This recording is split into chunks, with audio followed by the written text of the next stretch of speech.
Welcome students. अब हम NLP के कुछ एडवांटेजेस देखेंगे और कुछ डिसएडवांटेजेस भी हैं वो भी देखेंगे।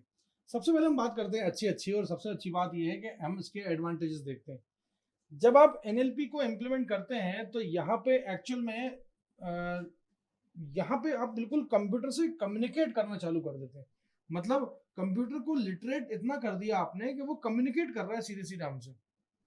उसके बाद एक और चीज होती है कि अगर आप एनएलपी यूज कर रहे हैं तो आप जो स्पेशल क्वेरी लैंग्वेजेस जो हैं उसको आप डिस्पोज कर सकते हैं। उसको आप डिस्पोज इसलिए कर सकते हैं क्योंकि यहाँ पे जो ह्यूमंस होंगे वो एक्सेस करेंगे इंफॉर्मेशन से डायरेक्टली डेटाबेस से, क्योंकि नेचुरल लैंग्वेज डेटाबेस क्वेरी हम यूज करेंगे।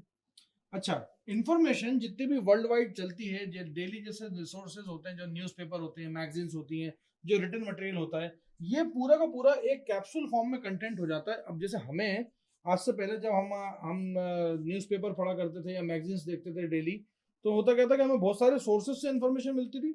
आज की डेट में नेचुरल लैंग्वेज ऐसी हो गई है कि आपने इंटरनेट पर कुछ भी चीज़ डाली तो वो फटाक से इंटरनेट जो होगा वो नेचुरल लैंग्वेज जो होगा उसको ग्रैब करके वो चीज सब जगह सर्कुलेट कर देगी। मतलब एक कैप्सूल के अंदर ये सारी चीजों की इंफॉर्मेशन, चाहे वो किसी भी सिनारियो को लेके हो, वो सारी की सारी आज मौजूद है।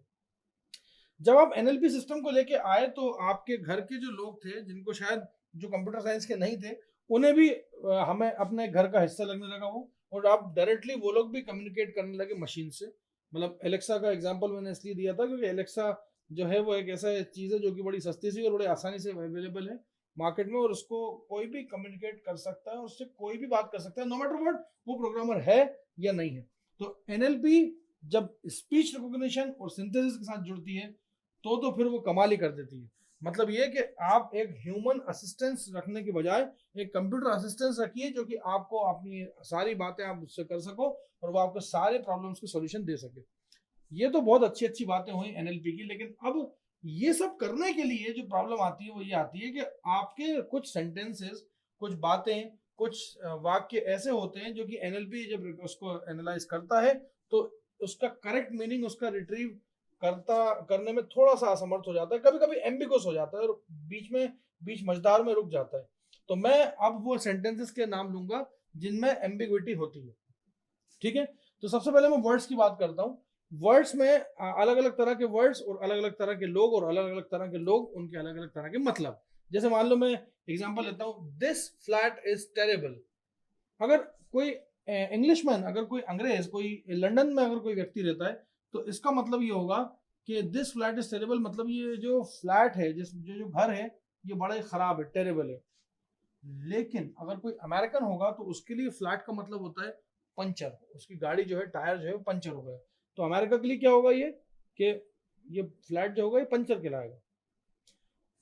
एक और चीज होती है जो एनएलपी के अंदर होती है कि अब यहाँ पे फंक्शनल स्ट्रक्चर जो होते हैं ना, वो ऑटोमेटिकली जो आपने सेंटेंस फ्रेम करा वही खुद क्या रहते हैं, एम्बिगस रहते हैं। जैसे एक बंदा कह रहा है कि I saw Taj Mahal flying over Agra.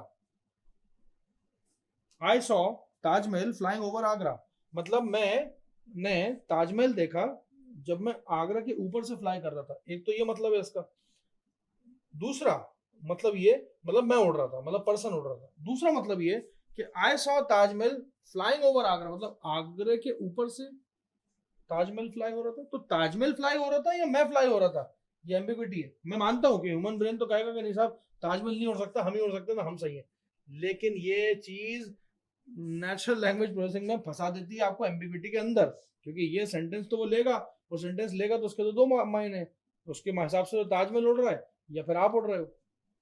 खैर, तीसरी जो चीज होती है कि जब आप प्रोनाउंस का इस्तेमाल बहुत ज्यादा करते हो ना, तब जब प्रोनाउंस का इस्तेमाल आप ज्यादा करते हो तब भी आप फंस सकते हो। जैसे मैं एक एग्जांपल देता हूँ, Ravi went to the supermarket, he found his favourite brand of coffee powder in rack number 5, he paid for it and then left.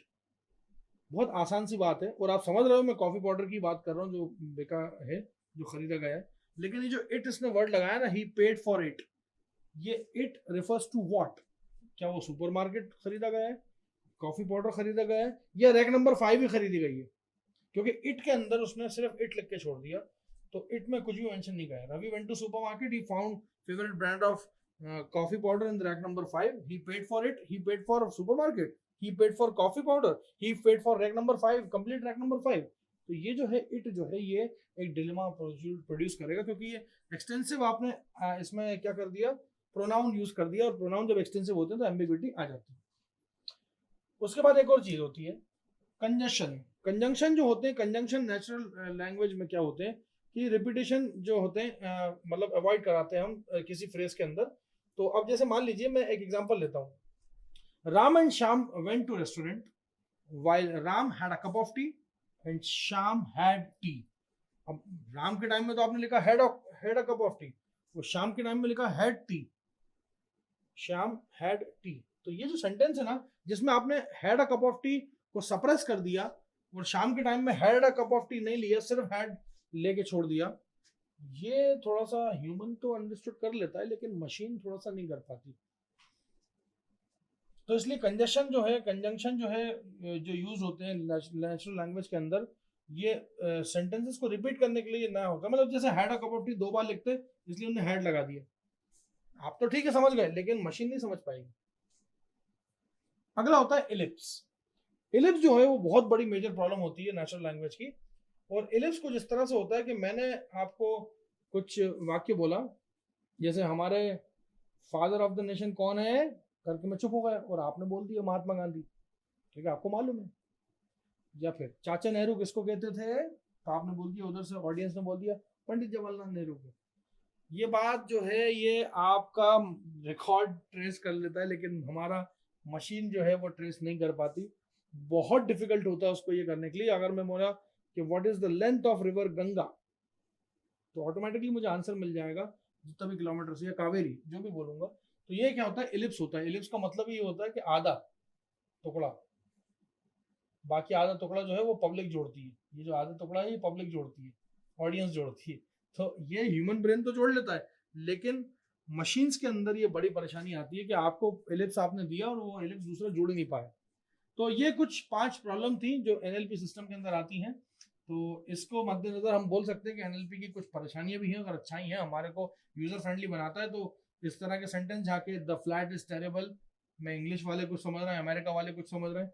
I saw Taj Mahal flying over Agra, इसमें अब क्या उड़ रहा है, ताजमहल उड़ रहा है या इंसान उड़ रहा है। या फिर रवि वेंट टू सुपरमार्केट और उसने फेवरेट कॉफी का ब्रांड देखा और उसने खरीद लिया, तो ही पेड फॉर इट, मतलब उसने इट नाम का प्रोनाउन लगाया, तो वो इट क्या है, सुपरमार्केट खरीद मारा, बहुत अमीर आदमी था रवि। या फिर कॉफी पाउडर खरीदा, या रैक नंबर 5 में जो कुछ भी रखा था सब खरीद लिया। उसके बाद आते हैं कंजंक्शन। कंजंक्शन में हाँ होता है ये जो मैंने बोला कि Ravi had a cup of tea, और Ravi had cup of coffee and Shyam had tea. अब ये जो हैड लगा दिया वो had a cup of tea बेचारा बैठा रह जाएगा कि यार ये कौन सी बात हुई, पहले तो आपने had a cup of T लगाया था, तो कप ऑफ कॉफी लगाया था सॉरी।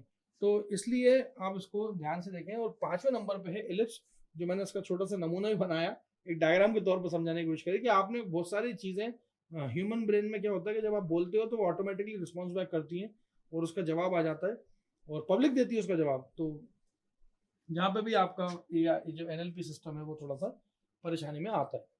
तो ये था मेरी तरफ से advantages and disadvantages of NLP. Thank you so much.